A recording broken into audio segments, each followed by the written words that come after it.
Hello everyone, and welcome to the second episode of the German history series leading up to my trip to Europe at the end of July. Today we're going to be talking about the Kingdom of Prussia. So, we're going to learn how it went from a small duchy in Poland to conquering the entire German country. So, without further ado, let's get into this.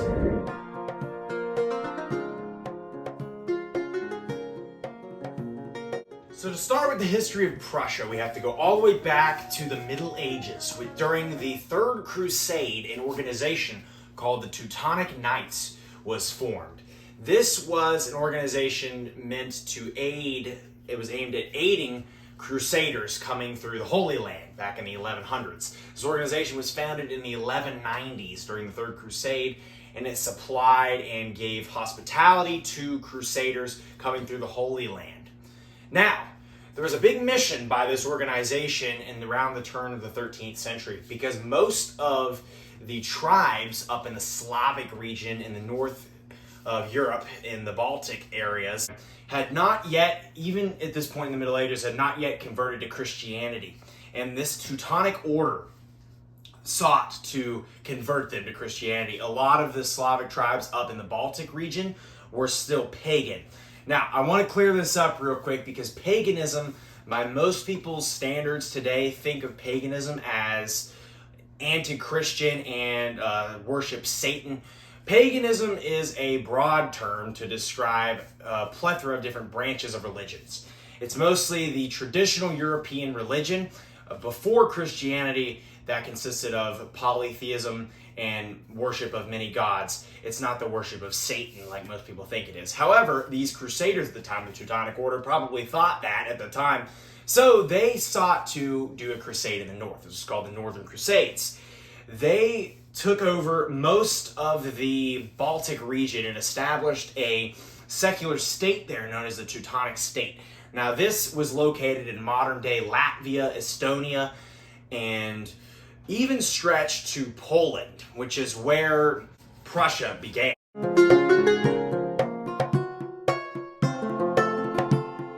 Which brings us to the year 1466, when Casimir IV Jagiellon was on the throne of Poland. Now, this guy right here wanted to take out most of the Teutonic area in his country, Poland. Now, in 1466, he ordered the territory to the west of the Teutonic state in Poland, known as Prussia, and annexed it for the country, calling it Royal Prussia. And he allowed the Teutonic state to exist for a few more decades, until we get to the year 1511, because a German from the House of Hogenzollern, the very powerful German House of Hohenzollern, who was already on the electorate throne in the Principality of Brandenburg in the Holy Roman Empire, was elected to the Grand Master of the Teutonic Order. This was Albrecht, he was a strong Catholic at this time, and he was elected to the position of Grand Master of the Teutonic Order. Now, what happens is, in the early 1500s, right after he becomes the Grand Master, Martin Luther nails his 95 Theses on the church in Germany, in Saxony today. Albrecht was very moved by Martin Luther and even knew him personally. Albrecht ended up converting to Lutheranism, and therefore he decides to basically turn down and stop being the Grand Master of the Teutonic State, and takes that small portion that was in Poland and makes it into the Duchy of Prussia, and crowns himself the very first Duke of Prussia in the year 1525. Fun fact, Prussia, founded by Albrecht, becomes the very first secular Protestant state in history. The reason Albrecht converted from Catholicism to Protestantism was he liked the idea of secularizing his authority. He wanted to marry and pass on his realms to an heir, like most German and most European states at that time. When he was the Grand Master of Catholicism, he couldn't do that. So, because the Catholic rules don't abide by that. So, he converts to Protestantism, and Prussia becomes the first Protestant state. Now, Albrecht ends up ruling as the Duke of Prussia until 1568. Now, keep in mind that Ducal Prussia in Poland has little to no power independently at all. They are a fief of the Polish kingdom. The king of Poland and the Polish crown let them exist as a fief under them. This guy has no, Albrecht and his son Albert Friedrich have no full governing rights to their territory. They're kind of like the governor of that area that is under the monarch. It is not an independent state this time. It's just a fief to the Polish crown. Now, Albrecht dies in 1568 and passes the dukedom, the ducal throne, to Albert Friedrich, his son. Now, Albert Friedrich has a really long reign of about 50 years as the Duke of Prussia. However, according to most medieval records, he was chronically insane, and most of his reign he was not ruling. Somebody else was ruling on his behalf. However, he did produce an interesting path for the future of Russia. He had no sons at the time of his death in 1618. His eldest daughter, Anna of Prussia, married a distant relative, Johann Sigismund, the Prince Elector of Brandenburg. Now, this is a very big move because Johann Sigismund doesn't claim the title of Duke of Prussia from his father-in-law. He claims it from up here. If you take Albrecht's line and go back up, you reach a common ancestor called Albert Achilles. He's right here. He fell down because this wall and the sticker stuff. He's right here. Now, if you follow the line down, we get, this is the senior line of the house, and they inherit the electorate of Brandenburg. The electorate of Brandenburg was granted back in the 1350s in the Holy Roman Empire. And they're prince electors, which means the electors in Brandenburg get to not only govern their land just about independently, but they also get the authority to elect the Holy Roman Emperor, which is how they got this position in the first place. If you take your history, go back before Frederick I, the first elector of the elector before him was Sigismund, who became emperor of the Holy Roman Empire. And then he passed around onto the Hohenzollern. So the Hohenzollerns first became very powerful in 1415, when the first Hohenzollern elector becomes the Prince Elector in Brandenburg. So, follow the line down, Joachim, Johann Georg, Johann Friedrich, you get Johann Sigismund. Now, these are regnal dates, so they're Prince Electors. So he was the Prince Elector of Brandenburg starting in 1608. Now, when Albert Friedrich dies, the throne passes, the ducal throne in Prussia goes to Johann Sigismund, as well as the title of Elector of Brandenburg. So now he holds both the titles in Brandenburg and Prussia at the same time. They become in personal union with each other.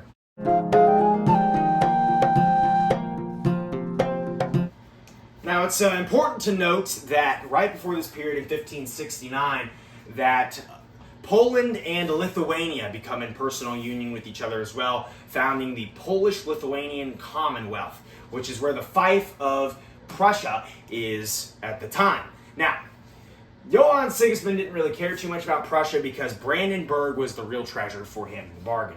Now, it was interesting because Johann Sigismund, now being the Prince Elector of Brandenburg and the Duke in Prussia, had lands both in Poland, Lithuania, and the Holy Roman Empire, which was very influential at this time. Johann Sigismund dies in 1619. He only rules as Duke of Prussia for 1 year before he dies, passing a throne on to Georg Wilhelm. There goes Achilles again. Passing a throne on to Georg Wilhelm. There goes Achilles again. Okay, you get out of here. He just does not want to stick to the wall for some reason. I don't know what's going on. But Georg Wilhelm becomes the next Duke of Prussia and Prince Elector of Brandenburg.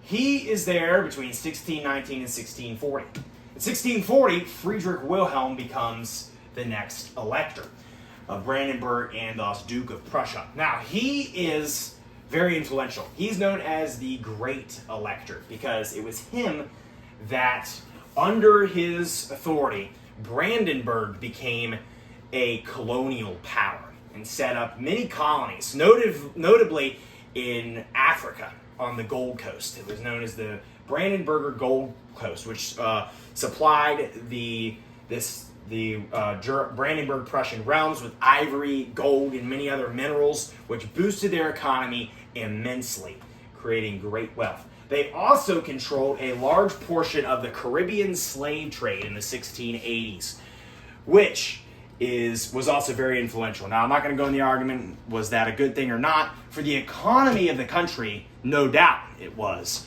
Because at that time, that was one of the biggest bargains in the world, was the Caribbean slave trade. And that was the first time that Brandenburg had got their hands wet in that.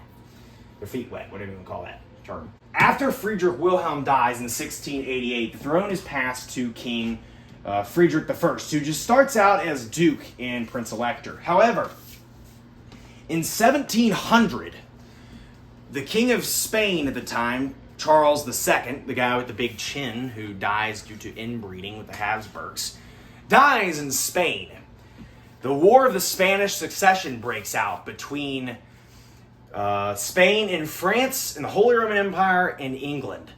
Now, Louis XIV of France successfully gets his son, Philippe V, from the House of Bourbon onto the throne of Spain at the time, which the House of Bourbon still rules today. Now, the British, the English, and the Holy Roman Empire form an alliance to try to defeat the French in getting Habsburg from the Austrian branch onto the throne of Spain. That ultimately fails. However, Prussia and Brandenburg, Prussia, gives a lot of men and materials, since they're now very wealthy, to the Holy Roman Empire in return for them, Emperor Leopold I granting Prussia as its own kingdom.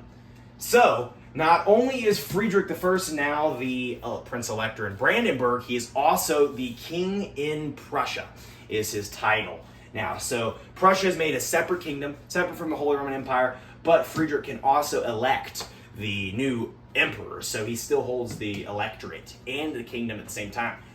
Pretty good deal, if I do say so myself. Now, this is where Prussia becomes the Kingdom of Prussia in 1701. So it's granted under the Crown Treaty. Leopold I signs it, and this is in return for support during the War of the Spanish Succession. Unfortunately, the Holy Roman Empire lost that war, and it was bad for them. And the Holy Roman Empire is not going to have a good next century, because they're going to basically get dissolved in the next 100 years at this point. But yeah, the Holy Roman Empire is slowly shrinking. So the King in Prussia title is becoming more and more powerful, as the Elector in Brandenburg is not. It's becoming more and more obsolete. So after Friedrich I, we get his son Friedrich Wilhelm I in 1713 when he dies. After Friedrich Wilhelm I, he has his eldest son, Frederick the Great. Now, I couldn't actually print off a picture of him for some reason, so there's Frederick the Great. Definitely what he looked like right there. He is very influential, and he basically makes Prussia a world power in the European stage.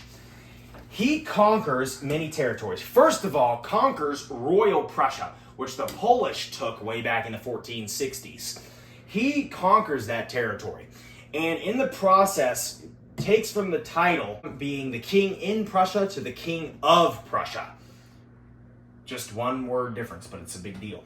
So Frederick the Great becomes the King of Prussia.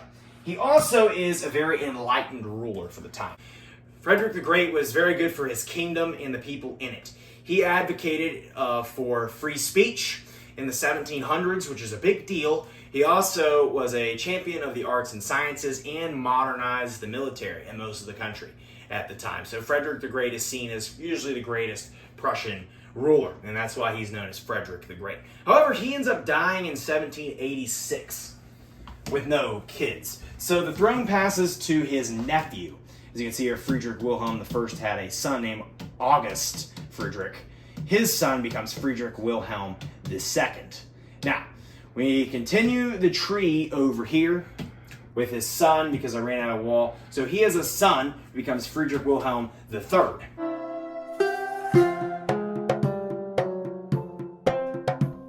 Now, just as Prussia is getting started, another empire is beginning.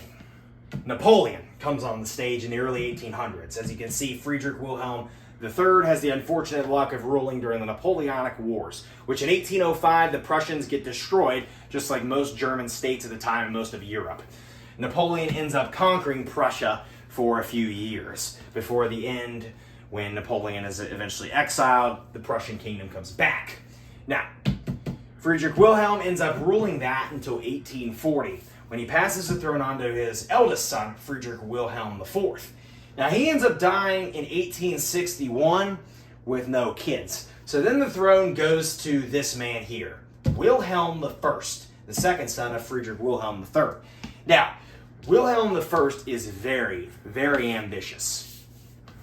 Basically, backtracking here a little bit, the Prussians were not too happy at this point, because after the Napoleonic Wars, the Congress of Vienna is set up in 1815.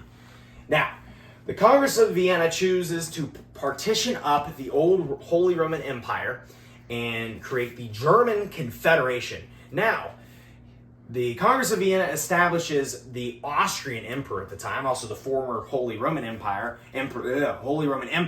as the president of the German Confederation. The Prussian kings, being as they think the most powerful in the land, wanted to be that title, but they weren't. So, but the Congress of Vienna knew that Prussia and Austria were the two biggest German powers, and Prussia and Austria both had influence outside of the Confederation, but the Austrians were the most powerful. Wilhelm I wanted to change this. He goes to war against the Austrians in 1866, known as the Austro-Prussian War, also known as the 7 Weeks' War, kicks the Austrians out of the German Confederation and forms the North German Confederation in 1866. He has one other rival, the French at this time. Napoleon III is ruling that. He decides that he wants to take out that empire as well, so Prussia can become the dominant force in the land. Now, he successfully defeats Napoleon III in the Franco-Prussian War and ends up actually conquering Paris for a little bit. He is crowned at the Glass Hall as German Emperor or Kaiser, which is a throwback to the term Caesar, which is most likely how that word would have been pronounced in the Latin pronunciation of the word. So he becomes German Kaiser in 1871, in addition to being King of Prussia. So this is when the German Empire is formed out of the old Confederation. Now, most of the states that were in the Confederation are now part of the German Empire, but it's a much powerful country at this time. Wilhelm I ends up dying in 1888 and succeeded by his son Friedrich III, who had just been suffering from cancer about a month before his father's death, and ends up ruling for 99 days as a basically ineffective, do-nothing ruler. And then the throne is immediately passed to his son, Wilhelm II. Now, 1888 is known as the year of the three Kaisers because the three emperors right there, as you can see. Wilhelm II was the last Prussian monarch and the last German emperor. He ends up ruling during the First World War, which, if you know your history, the Germans lose the First World War. Schlieffen Plan happens. They end up fighting a two-front war against the Russians and the French, and it doesn't go well for the Germans. He ends up losing the titles in 1918, and all other subsequent subordinate German kingdoms also and monarchs also lose their titles. It's a stipulation of the Treaty of Versailles. So Prussia actually remains a territory in Germany until 1947, and after World War II it was ended when the area of the former Prussia was actually given to the Russians in Kaliningrad, which is still today owned by Russia. It was actually given to the Soviets, but it's still owned by Russia today. That's why there's a little piece of Russia there. It's really weird, but that's how that is. So Wilhelm II was the last German emperor. After him, Prussia ceases to exist, and history goes from there. So that's what happens. That is the entire history of the Kingdom of Prussia. So let me know what you guys thought about that. And next week we will be covering Bavaria. So stay tuned. I'm going to post on the community tab the next several weeks what kingdoms we're going to be covering on our way to Germany. And I'm going to be in Berlin, so this was very influential to do Prussia because that's where we get the capital of Berlin, was the Prussians. Brandenburg had that. So that's how you get Berlin as the capital of Germany today. So we're going to be there. That's why this is very important. We're going to also see the burial site of Wilhelm I in Berlin. So I'm very excited for that. We're going to see the palace and everything of the Hohenzollern. It's going to be great. So, thank you guys for watching. Be sure to comment, like, subscribe, and we'll see you guys next time. Goodbye. Whack!